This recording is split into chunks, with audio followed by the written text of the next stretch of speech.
오늘 우리가 생각할 말씀은 야곱의 자녀들이 큰 사고를 친 내용입니다. 디나, 야곱의 딸 디나가 강간을 당한 것과 그것 때문에 야곱의 아들 시므온과 레위가 크게 사고를 친 내용이 앞에서 읽은 창세기 34장의 내용입니다. 어떻게 하나님을 믿는 가정에서 자녀들이 이런 큰 사고를 칠 수 있는가? 도무지 얼른 납득하기가 어렵습니다. 오늘 이 사건은 야곱의 자녀들이 일으킨 이 사건은 야곱이 하란에서 가나안 땅에 들어온 지 10년째 되는 10년째 되어서 일어난 사건입니다. 어떻게 하나님을 믿는 가정에서 이런 일을 자행할 수 있는가? 참 무시무시한 사건을 일으킨 것인데요. 이것을 우리가 도무지 얼른 이해하기는 쉽지 않습니다. 어떻게 하나님을 믿는 가정의 자녀들이 딸을 디나는 강간을 당한 문제도 있고 그것 때문에 강간한 세겜을 비롯해서 세겜 성읍에 있는 모든 남자를 살해해버린 일이 야곱의 아들인 시므온과 레위가 한 일입니다.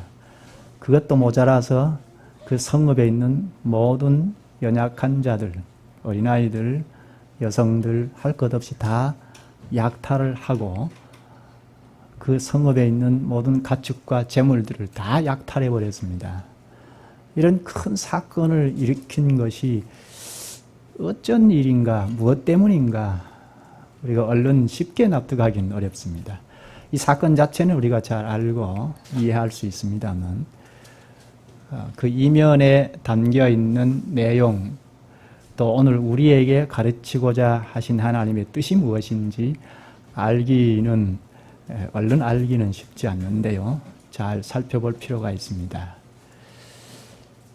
하나님의 가정에서, 하나님을 믿는 가정에서 일어난 이 큰 사건인데 그러나 이미 사건은 일어났고 또 우연한 일은 아니니까 하나님 앞에서 우리가 어떻게 오늘 우리의 말로 우리의 인식으로 하나님의 말씀을 깨달을 수 있을까? 야곱 가정도 깨달아야 할 바가 있고 또 오늘 우리도 깨달을 바가 무엇인지 참고할 필요가 있습니다. 우리가 성경의 본문을 볼 때 어떤 상황에서 이 말씀을 하셨는가, 어떤 상황에서 이 말씀이 기록되었는가 하는 것을 꼭 생각하고 봐야 합니다. 이 이야기는 이미 우리가 알고 있지만 또 처음 오신 분도 계시고 어린아이들도 있고 학생들도 있기 때문에 이해를 돕기 위해서 좀 부연 설명을 하자면 어떤 본문을 볼 때 성경 말씀의 본문은 어떤 상황에서 말한 것이니까 그 상황을 먼저 생각해야 하죠. 상황이 빠져버리면 말만 남지 않습니까? 따라서 어떤 상황에서 이 말씀을 하셨는가? 오늘 34장은 어떤 상황에서 이 사건이 일어났는가 하는 점을 먼저 생각할 필요가 있습니다. 성경 전체를 보면 구약적인 상황이고 좀 더 구체적으로 들어가면 창세기인데 창세기에서도 후반부에 속하는 내용이죠. 후반부는 창세기 12장부터 50장까지인데 이 12장에서 50장까지의 내용은 12장 1절에서 3절의 내용을 근간으로 하여 볼 필요가 있습니다. 내용이 무엇이죠? 아브라함이 고향 땅 갈대아 우르에 있을 때 하나님께서 불러내실 때 하신 말씀이죠. 내가 너로 큰 민족을 이루게 하리라 하신 말씀입니다. 여기 큰 민족을 이룬다 하는 것은 하나님께서 이루는 나라이니까 하나님 나라입니다. 우리가 이미 알지만 몇백 년 후에 일으킬 이스라엘 나라이죠. 보이는 국가 형태의 나라를 하나님께서 아브라함으로부터 그 자녀들을 통하여 이루게 하리라 하신 약속인데요. 이 약속을 아브라함부터 그 자손들이 다 염두에 두고 살아야 합니다. 하나님의 백성이라면 그렇습니다. 따라서 아브라함, 이삭, 야곱, 요셉을 대표로 한 족장 시대의 공동체 교회는 하나님 나라를 이룬다 하는 것을 전면에 놓고 하나님 나라를 이룰 백성들을 생산하고 양육해야 할 사명, 당면 사명을 가지고 살아야 합니다. 하나님 나라 백성으로 살아야 하고 하나님 나라 백성으로 산다면 자연히 하나님 나라를 이룰 백성을 생산하고 양육해야 하는 사명을 가지고 있습니다. 교회를 잘 이루어야 한다는 말입니다. 하나님 나라 백성 될 자들을 잘 양육하고 해야 할 사명이 족장교회의 사명이었습니다. 오늘 우리도 창세기 12장 1절에서 3절을 근간으로 하여 교회를 이룰 필요가 있습니다. 그것이 멀다면 신약에 넘어와서 예수님께서 이 땅 사역을 다 하시고 하늘에 오르실 때 지상 대위임 명령으로 하신 내용, 마태복음 28장 18절에서 20절의 내용인데요. 이 내용을 근간으로 하고 하나님의 백성으로 살아야 할 필요가 있습니다. 그 내용이 무엇이죠?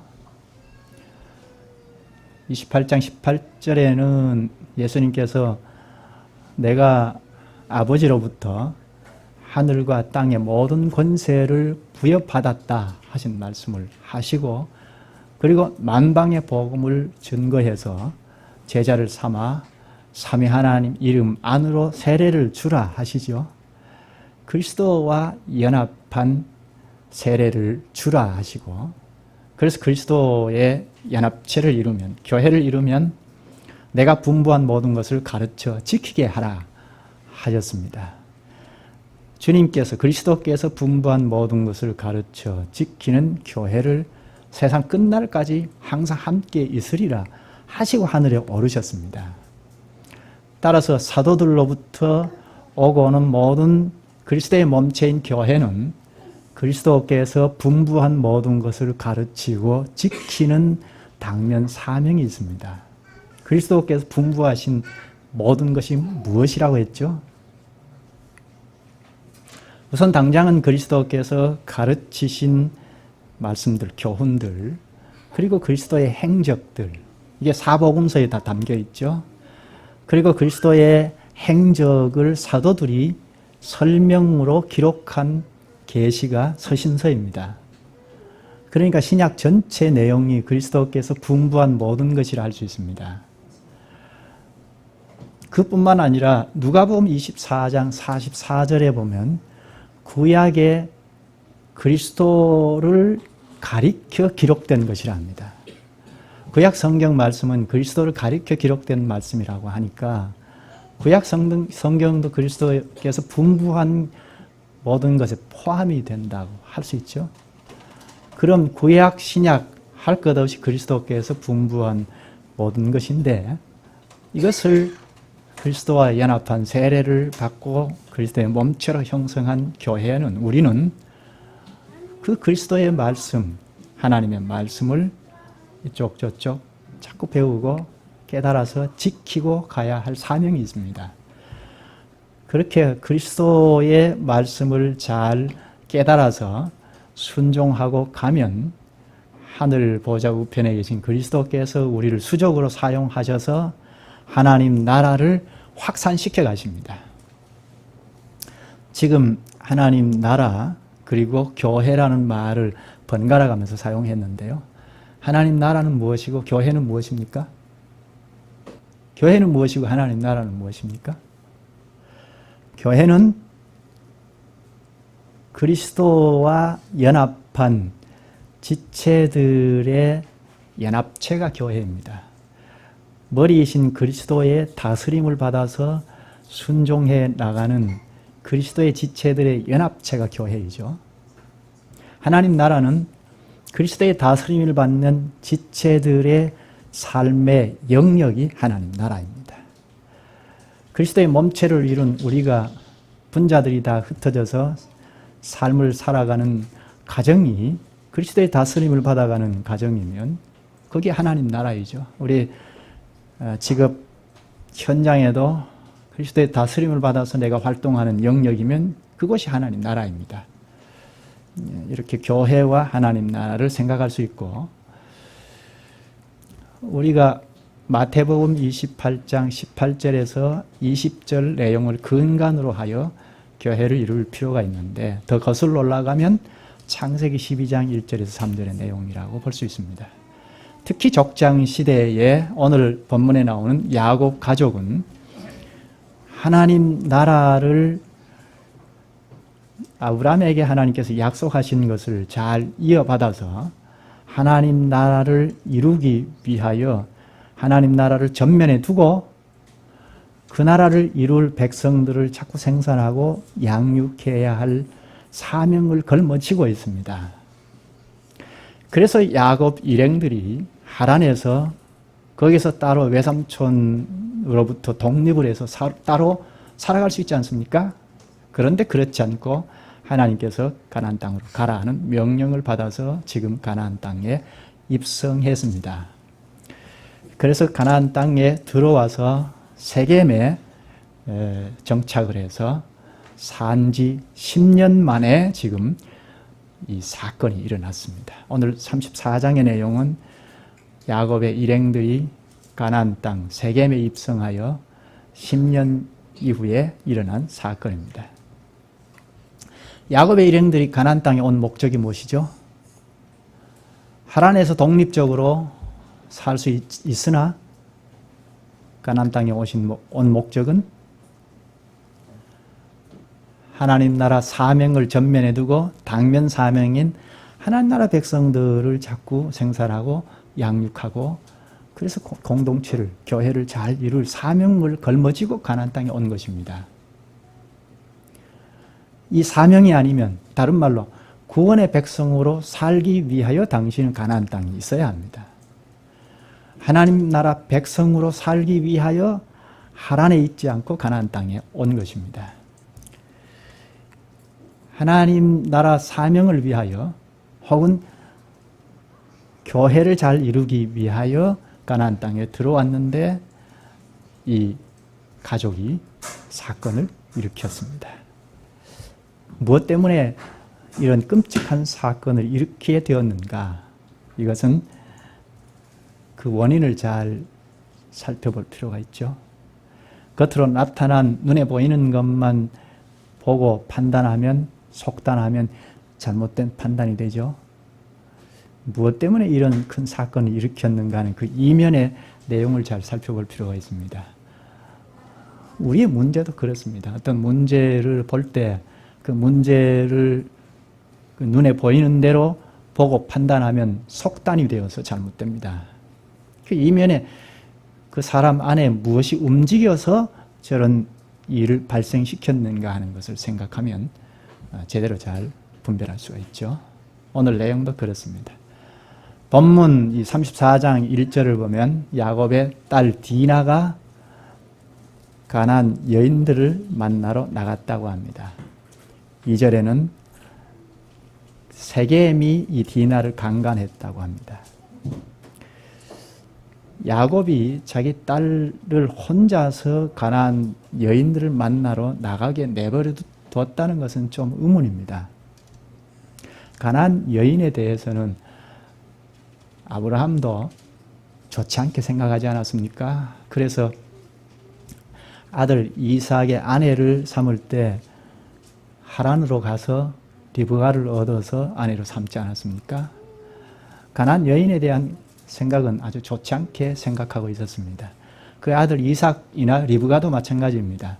그래서 야곱을 하란으로 보내서 아내를 삼도록 하지 않았습니까? 물론 에서의 낯을 피하는 것이 있었지만 아내를 삼는 것은 가나안 여인은 에서는 가나안 여인을 삼아서 어쩔 수 없이 언약권에서 탈락했지만 야곱은 가나안 여인이 아닌 하란 여인을 삼도록 해서 하란으로 보냈습니다. 그런데 어떻게 야곱이 자기 딸을 가나안 여인들을 만나도록 내버려 뒀는가? 이것은 뒤에 나오겠지만 가나안 여인들과 아주 친구를 삼아서 어울렸다고 볼 수 있는데요. 그 일 때문에 세겜으로부터 폭력을 당한 것입니다. 이 강간한 세겜은 히위 족속의 족장이라고 하는데요. 추장이라고 하는데 하몰의 아들이라고 말합니다. 이렇게 강간을 해놓고 디나에게 뭐 잘못했다는 용서를 빌기는커녕 감금해놓고 사랑한다고 말합니다. 아주 자기 마음대로 하는 아주 불안당과 같죠. 디나를 사랑해서 어쩔 수 없어서 아버지를 찾아가서 하몰에게 내가 디나와 혼인하고 싶은데 허락해 달라고 합니다. 이렇게 해서 세겜과 하몰이 야곱을 찾게 되는데요. 문제는 이 디나 사건을 알게 된 야곱의 태도입니다. 야곱은 아무런 행동 조치를 취하지 않습니다. 다만 들판에 있는 아들에게 사람을 보내서 아들이 돌아오기를 기다리고 있을 뿐입니다. 정상적인 생각을 가지고 있는 아버지라면 당장 쫓아가서 딸을 구해오든지 하지 않겠습니까? 그런데 야곱은 어떤 행동을 취하지 않고 가만히 있는 것이 참 의문입니다. 이제 들에서 돌아온 아들들이 노합니다. 매우 분개합니다. 무능한 아버지 야곱과는 아주 대조를 이루죠. 여기 이 본문을 기록한 저자 모세도 아들들의 분노를 지지하는 글을 붙였습니다. 7절에 보면 모세가 세겜이 행한 짓은 이스라엘 사람들에게 부끄러운 일이고 있어서는 안 될 일이다 하고 붙여놓았습니다. 이스라엘 나라는 몇백 년 후에 발생이 되지 않습니까? 그런데 저자 모세가 지금 여기서 이스라엘 나라 안에서는 있어서는 안 될 일이다 하고 말합니다. 이 세겜의 한 행위는 시, 공간, 역사를 초월해서 하나님 나라, 백성들 안에서 일어나서는 안 될 일이라는 말로 그 뜻으로 선언한 것입니다. 세겜의 아버지 하몰과 세겜이 함께 야곱을 찾았습니다. 그런데 야곱과 협상을 하지 않고 야곱의 아들 시므온과 레위와 협상을 합니다. 협상의 내용을 좀 보시죠. 8절부터 보겠습니다. 본문 8절을 한번 보시죠. 하몰이 그들에게 이르되 내 아들 세겜이 마음으로 너희 딸을 연연하여 하니 원하건대 그를 세겜에게 주어 아내로 삼게 하라. 디나를 세겜의 아내로 달라는 이야기죠. 그런데 디나를 세겜의 아내로 달라는 것뿐만 아니라 디나와 세겜의 혼인을 시작으로 하여 너희 나라와 우리 나라가 함께 통혼하자는 이야기도 합니다. 그 뒤에 통혼을 해서 한 나라를 만들자 하고 제안합니다. 그 이야기를 듣고 야곱은 묵묵부답입니다. 참 의문입니다. 야곱은 한마디 말이 없습니다. 이 하몰의 아들 세겜이 결정적인 말을 하기를 디나를 아내로 주면 그리고 통혼을 하고 한 국가를 만들자 하는 이 제언을 들어주면 너희들이 원하는 건 다 해주겠다 합니다.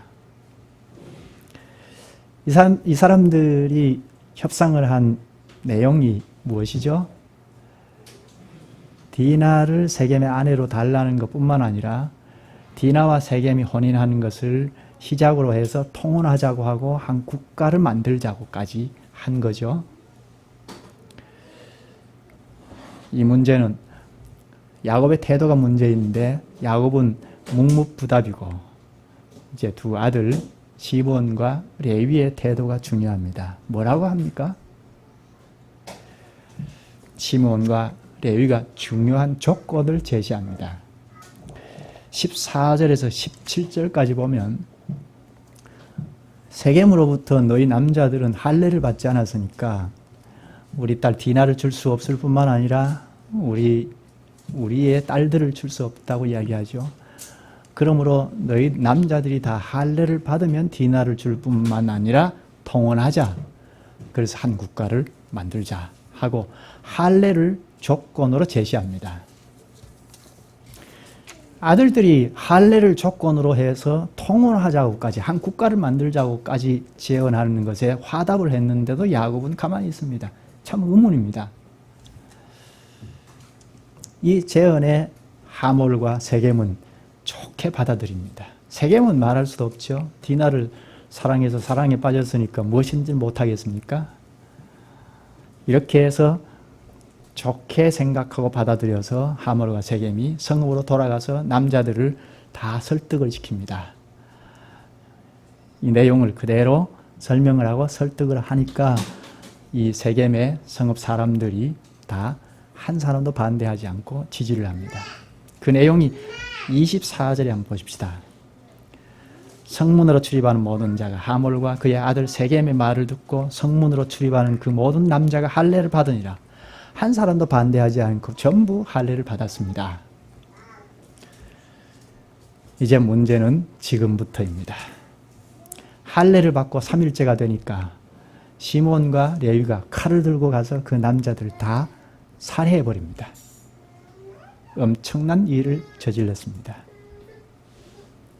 3일째, 할례를 받고 3일째가 되면 통증이 심하다고 하는데요.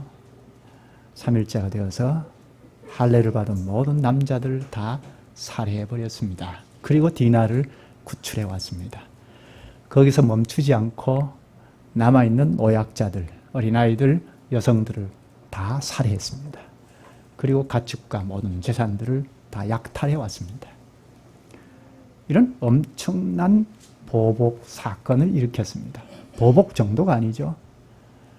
용서받을 수 없는 무시무시한 죄를 저지른 것입니다.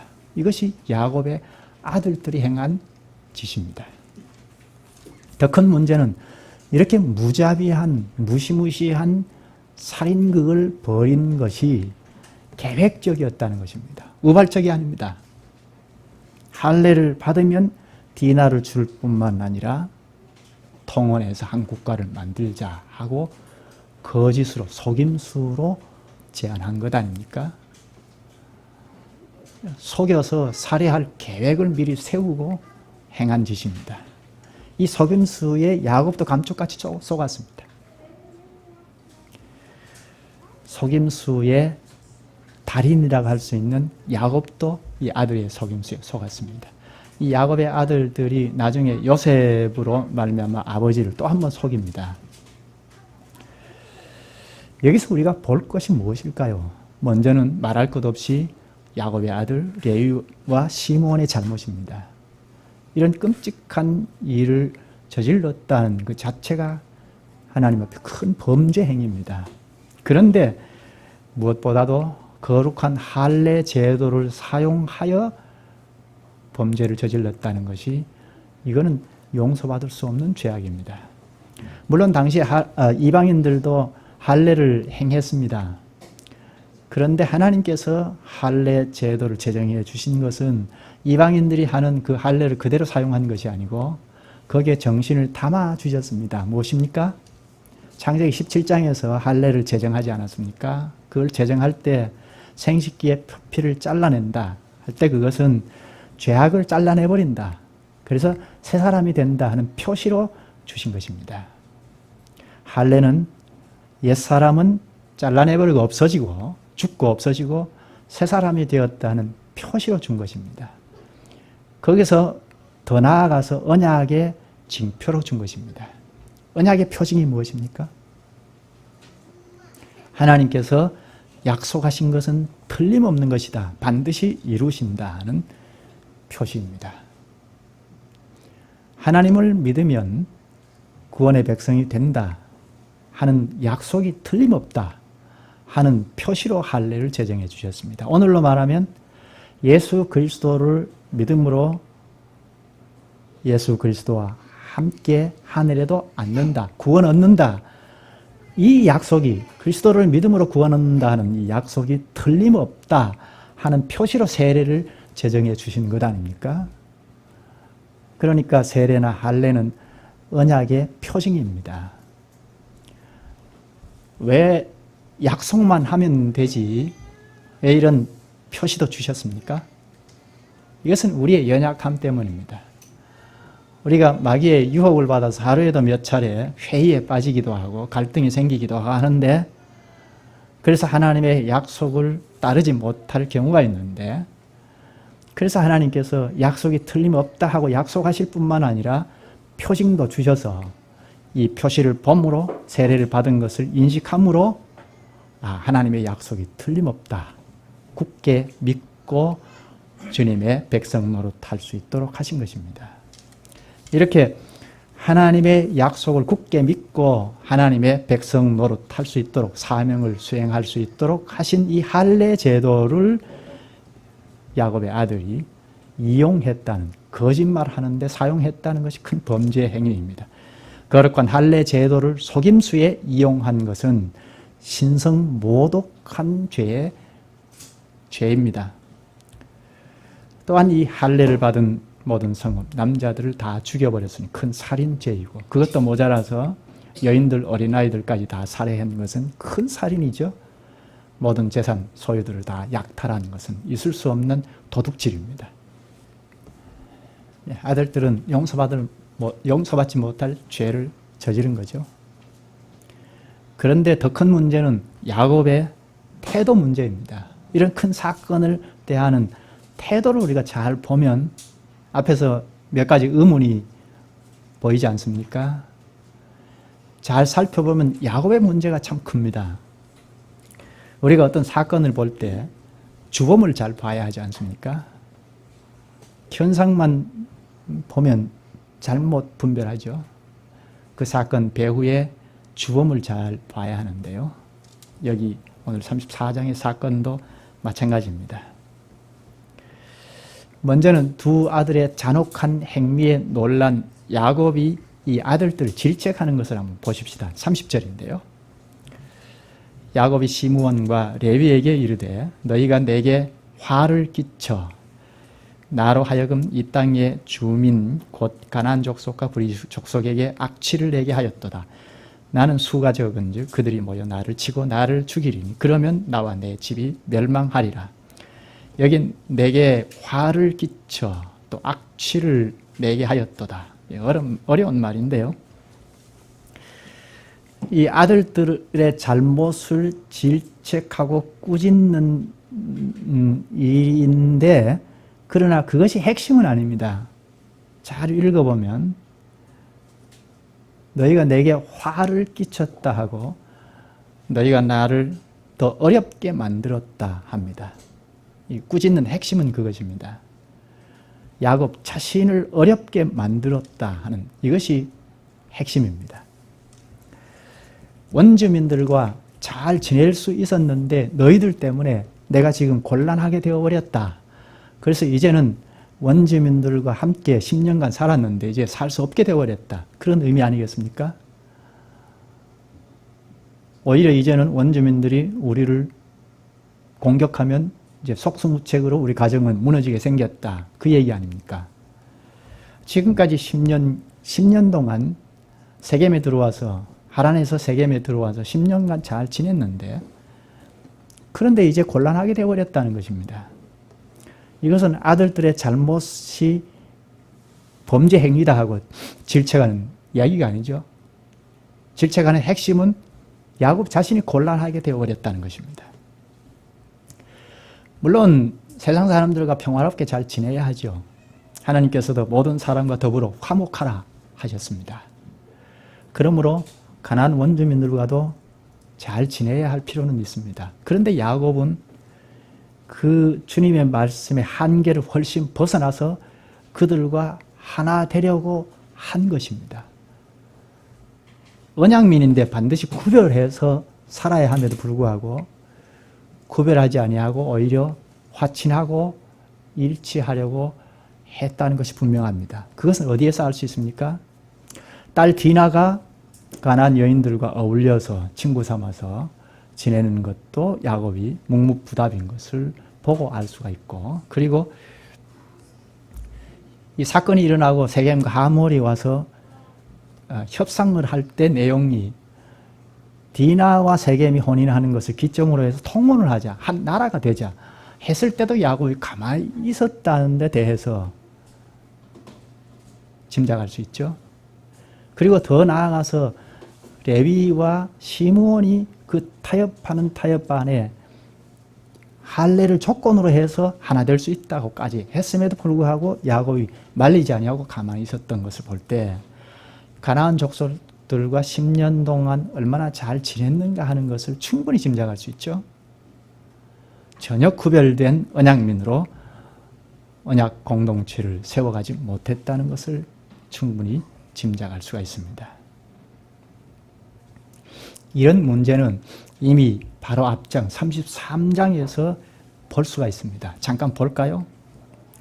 하란에서 가나안 땅으로 와서 숫곳에 도착하여 수년간 지내다가 드디어 가나안 땅 세겜 땅에 도착을 했습니다.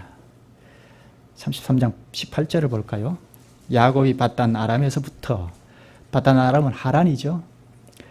하란에서 평안히 가나안 땅 세겜 성읍에 이르러 그 성읍 앞에 장막을 치고 하란에서 평안히 가나안 땅에 들어와서 세겜에 정착했다는 것입니다. 평안히 가나안 땅으로 들어왔다는 것은 우리가 무엇을 생각하게 합니까? 하나님의 언약을 생각하게 합니다. 하나님께서 하란을 떠날 때 야곱에게 오셔서 내가 너와 함께 하겠다, 지키겠다, 하란에서 평안히 귀환하게 하겠다 하고 약속하지 않았습니까?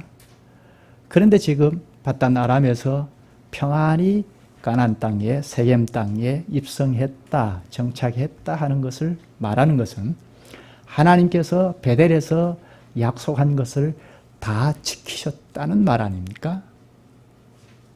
하나님께서 평안히 돌아오게 하겠다는 것까지 그 약속을 다 지키셨다는 것입니다. 그럼 야곱은 지금 뭘 해야 합니까? 하나님께서 너와 함께 하겠다, 지키겠다, 평안히 돌아오게 하겠다는 약속을 하셨을 때 야곱이 뭐라고 했습니까? 서원하지 않았습니까? 그것이 28장 21절, 22절인데요. 잠깐 읽으면 내가 평안히 아버지 집으로 돌아가게 하시오면 하나님께서 내게 주신 모든 것에서 10분의 1을 내가 반드시 하나님께 드리겠나이다.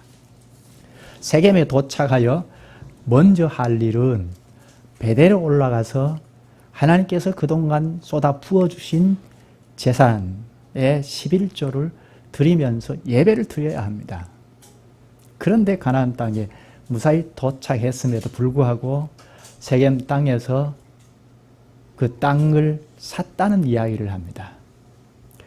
그가 19절에 33장 19절에 보면 그가 장막을 친 밭을 세겜의 아버지 하몰의 아들들의 손에서 백크시타에 샀으며, 땅을 구입했다는 것은 거기에 영구적으로 정착하겠다는 이야기 아닙니까? 뭐 영구적으로 정착하는 것은 문제가 없습니다. 거기에 제단을 쌓고 20절에 보면 거기에 제단을 쌓고 그 이름을 엘엘로헤 이스라엘이라 불렀더라. 여기 엘엘로헤 이스라엘, 이것은 곧 자기 이름인 이스라엘의 하나님으로 명명한 것입니다. 이것은 아브라함에게 주어진 약속이 자신의 것임을 확인하는 것입니다. 뭐 그것은 큰 문제가 없습니다. 아브라함도 하나님께서 갈대아 우르를 떠나라 해서 그 말씀을 믿고 하란으로 왔다가 가나안 땅으로 들어와서 가나안 땅 세겜에 발을 내딛자 약속을 하지 않습니까? 이 땅을 너와 내 자손에게 주리라 해서 이 세겜을 중심으로 해서 하나님 나라를 건설할 수 있게 되었습니다.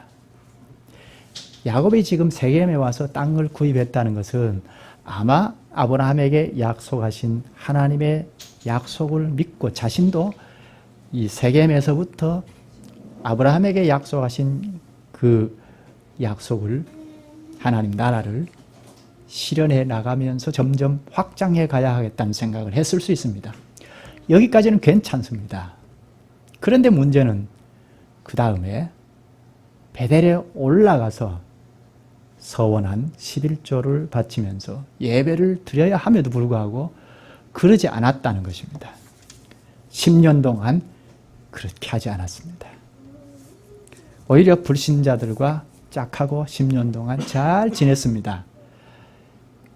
10년 이후에 아들들로 말미암아 이런 큰 사건이 일어난 것입니다. 딸도 가나안 여인들과 어울리다가 강간을 당하고 그 일 때문에 시므온과 레위가 큰 살인 사건을 일으키게 된 것입니다. 아들들의 행위로 하몰과 세겜이 찾아와서 협상을 할 때 너희와 우리가 통혼하고 하나가 되자 할 때도 야곱이 가만히 있었던 것을 우리가 이제는 이해가 되죠. 그리고 아들들이 좋다 그렇게 하자 할례를 조건으로 해서 통혼하자 한 나라를 이루자 했을 때도 야곱이 가만히 있었던 것을 좀 이해가 되죠. 이제 그들과 가나안 사람들과 일치하여 잘 지내왔다는 것밖에 다른 것이 없다는 것입니다.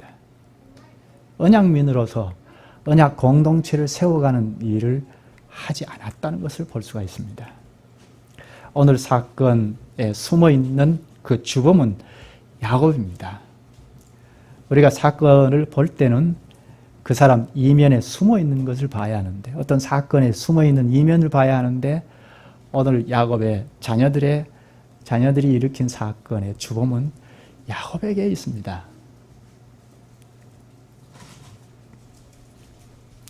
딸 디나 사건 그리고 시므온과 레위의 문제 이것은 바로 야곱이 그동안 이 가나안 땅 사람들과 친밀하게 지내고자 하는 그 일의 결과물이라 할 수 있습니다. 큰 사건을 일으켜버렸으니까 이제는 세겜 땅에 더 이상 머무를 수 없습니다. 어디로 가야 할지 알 수가 없습니다. 막막합니다. 이때 하나님께서 찾아오셨습니다. 야곱에게 찾아오셔서 하신 말씀이 베델로 올라가라 하십니다. 그것이 다음 장의 1절에 나옵니다. 보실까요? 35장 1절에 하나님이 야곱에게 이르시되 일어나 베델로 올라가서 거기 거주하며 내가 내 형 에서의 낯을 피하여 도망하던 때에 내게 나타났던 하나님께 거기서 제단을 쌓으라 하신지라. 베델로 올라가라 하니까 야곱이 그제서야 정신이 번쩍 들었습니다. 아, 내가 그동안 잘못했구나. 너무 세상에 묻혀서 살았구나. 가나안 땅에 온 목적을 상실해버렸구나. 결국 천국 백성 노릇하며 백성들을 생산, 양육하면서 언약 공동체를 잘 이루어야 하는데 주님의 교회를 잘 이루지 못했구나 하고 크게 뉘우쳤을 것입니다. 하나님께서는 오늘도 우리에게 찾아오십니다. 베델로 올라가라 하십니다. 오늘 사건을 통하여 하나님께서 야곱을 크게 깨우치십니다. 자녀들이 엄청난 범죄를 저지른 그것을 하나님께서 사용하셔서 야곱을 돌이키십니다. 10년간 도무지 깨닫지 못한 야곱을, 이 세상에 깊이 빠져있는 야곱을 삶을 정리하게 하셨습니다. 사랑이 많으신 하나님은 언약민인 우리들도 항상 찾아오십니다. 말씀과 성령으로 불러 모으실 뿐 아니라 항상 찾아오셔서 말씀을 하십니다. 베델로 올라가자 하십니다. 그때 우리는 하나님의 말씀을 듣고 그동안 잘못 살았구나 하는 것을 뉘우치지 않습니까? 우리는 다 죄인이어서 한 주간 삶을 살아갈 때 이런저런 잘못을 할 때도 있고 실수할 때도 있고 실제로 죄를 저지를 때도 있습니다. 그럴 때 주님께서 내 이놈하고 내치지 않으시고 불러 모으셔서 베델로 올라가자 하십니다. 예수 그리스도의 보혈로 우리의 죄를 다 감추시고 새롭게 뜯어 고치셔서 이렇게 가자, 그것은 옳지 않다 하고 권고하십니다. 그래서 우리가 새롭게 살지 않습니까? 지금까지 너무 세상적으로 살았구나, 잘못 살았구나. 언약맨으로 새로 정리해서 살아야 하겠다는 생각을 하지 않습니까? 기도하시죠. 사랑이 많으신 주님, 주님께서 야곱의 자녀들의 사건을 통하여 더 이상 세겜 사람들과 구별 없이 타협하고 화친하고 살아갔던 10년의 세월을 정리하게 하시옵나이다. 그처럼 오늘 저희도 주님께서 저희의 무슨 잘못이나 실수나 또는 큰 죄에 연루되어 허덕이고 빠져나올 수 없고 방황할 때도 그것을 탓하기보다 오히려 사랑하셔서 저희를 부르셔서 깨우쳐 주시옵나이다. 공개적으로 저희를 찾아오셔서 말씀으로 저희를 살리시고 또 저희의 모습을 바로 보게 하시고 또 힘을 얻게 하시옵나이다. 그렇게 깨닫고 나아가게 하심으로 주님의 크신 사랑을 더욱 깊이 알고 주님을 더 사랑하고 나아갈 수 있게 하시오니 감사하옵나이다.